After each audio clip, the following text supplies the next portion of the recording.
নীলচে কালো অন্ধকারে দৃঢ় হয়ে উঠেছে মুষ্টিবদ্ধ হাতটা। রক্তে রাঙা সেই হাতে জলজল করছে একটা কাস্তে, যেন রাতের অন্ধকার চিড়ে জেগে উঠছে সেই শানিত হাতিয়ার। এবার রাতের দখল নিচ্ছে মেয়েরা। আরজিকর কাণ্ডের প্রতিবাদে গর্জে উঠেছে গোটা দেশ। দোষীদের কঠিন কঠোর শাস্তির দাবি উঠছে সর্বত্র। এই ইস্যুতে এবার প্রাক স্বাধীনতার রাতে রাজ্য জুড়ে বিশাল অরাজনৈতিক জমায়েতে ডাক দেওয়া হয়েছে। যে রাতে ভারত স্বাধীন হয়েছিল, এবার সেই রাতেই নারী স্বাধীনতার ডাক। বুধবার ঠিক রাত 11:55 রাজ্যের বিভিন্ন প্রান্তেই কর্মসূচি ডাকা হয়েছে। আমাদের গোটা ফ্রেটার্নিটি, গোটা টলিউড, শুধু দেখো আমরা ওখানে কে আমি গান গাই, কে অভিনেত্রী সেই হিসেবে যাচ্ছি না, আমরা সাধারণ মানুষ হিসেবে যাচ্ছি এবং সকলের সঙ্গে একসঙ্গে গলা মিলিয়ে হাতে হাত মিলিয়ে এই মেসেজটা দিতে চাই যে যেই রাতের বেলায় মেয়েটি খুন হয়েছে সেই রাতটাই মেয়েরা দখল করে নিয়েছে। কাল রাত্রির বেলা একটি জমায়েত হবে যাদবপুরে, একাডেমি অফ ফাইন আর্টসে, নানান জায়গায় উইমেন রিক্লেম দ্য নাইট। ছোট ছোট ছাত্রীরা তারা একটা ডাক দিয়েছিল, আমরা সবাই আমাদের আবেগে, আমরা যে মানুষটি চলে গেছে তার যেন সঠিকভাবে বিচার হয়, আমরা যেন তাকে ভুলে না যাই, সেই আবেগে আমরা অনেকে মিলে কালকে যাব, একসঙ্গে থাকবো, আমাদের যা যা মনে হয় আমরা বলবো। এটা একেবারেই কোনো পলিটিক্যাল র্যালি নয়, এটা আমাদের আবেগের, আমাদের জোর গলায় কথা বলতে পারার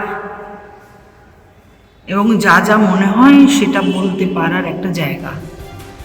বৃহস্পতিবার মধ্যরাতে আরজিকর হাসপাতালে ঘটে যায় নারকীয় সেই ঘটনা। ডাক্তার, যিনি কিনা অন্যের প্রাণ বাঁচান, সেই তরুণী চিকিৎসকের মর্মান্তিক পরিণতি। যেখানে রোগী আরোগ্যের জন্য যান, সেখানেই পাশবিক অত্যাচারের ঘটনা ঘটে। এই ঘটনায় ফের একবার প্রশ্নের মুখে পড়েছে রাতের শহরে নারী নিরাপত্তা। আতঙ্কিত হয়ে পড়েছেন বহু মহিলাই, যাদের নাইট ডিউটি করতে হয়। এই পরিস্থিতিতে সোশ্যাল মিডিয়ায় একটি জমায়েতের ডাক দেওয়া হয়, মেয়েরা রাত দখল করো, the night is years. Social মিডিয়ায় ঝড়ের বেগে ভাইরাল হয় এই আহ্বান। তাতে সাড়া দেন লক্ষ লক্ষ মানুষ, পুরুষ মহিলা নবীন প্রবীণ নির্বিশেষে। তাতে সাড়া দেন তারকারাও, রিপোস্ট করেন, আন্দোলনে যোগ দেওয়ার আহ্বান জানান। নির্ভয়ারা কি এরকম ভাবে, মানে নির্ভয়ার দৃষ্টান্ত কিভাবেই চলতে থাকবে? রাজ্যে এত বড় একটা সাংঘাতিক আন্দোলন হলো, তারপরে আবার আমাদের রাজ্যেই এটা হলো। তাহলে কি মানে হাসপাতাল,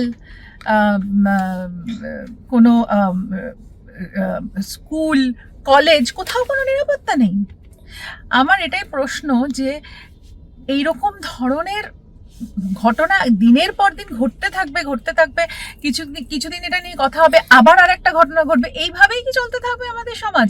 কোন কালো কোন অন্ধকারে আমরা মিশে যাচ্ছি, মানে রক্ত গুলিয়ে উঠছে, মানে শরীর খারাপ লাগে এইটা ভাবতে ভাবতে যে আমরা এই জায়গায় এই পরিবেশে বাস করছি। প্রত্যেক মুহূর্তে কি আমরা ভয়ে ভয়ে বাঁচবো? প্রথমে যাদবপুর, একাডেমি এবং কলেজ স্ট্রিট, এই তিন জায়গায় জমায়েতে ডাক দেওয়া হয়। কিন্তু এখন আর সেই আহ্বান কলকাতায় সীমাবদ্ধ নেই, তা ছড়িয়ে পড়েছে জেলায় জেলায়। আরামবাগ থেকে আসানসোল, শিলিগুড়ি থেকে শান্তিনিকেতন, মালদা থেকে মেদিনীপুর, বাঁকুড়া থেকে জলপাইগুড়ি, রাজ্যের কোনায় কোনায়। 1975 সালে ফিলাডেলফিয়ায় একটি খুনের ঘটনায় এভাবেই পথে নেমেছিলেন মহিলারা। সেই আন্দোলনের নাম ছিল টেক ব্যাক দ্য নাইট। দিল্লিতে নির্ভয়া কাণ্ডের পরেও বিভিন্ন শহরে রাতে পথে নেমেছিলেন মহিলারা। এবার আরজিকর কাণ্ডের পর ফের রাতে রাত দখলের ডাক দিয়ে রাজ্য জুড়ে নামছেন মহিলারা। অতসী মুখোপাধ্যায়, পার্থপ্রতিম ঘোষ, এবিপি আনন্দ।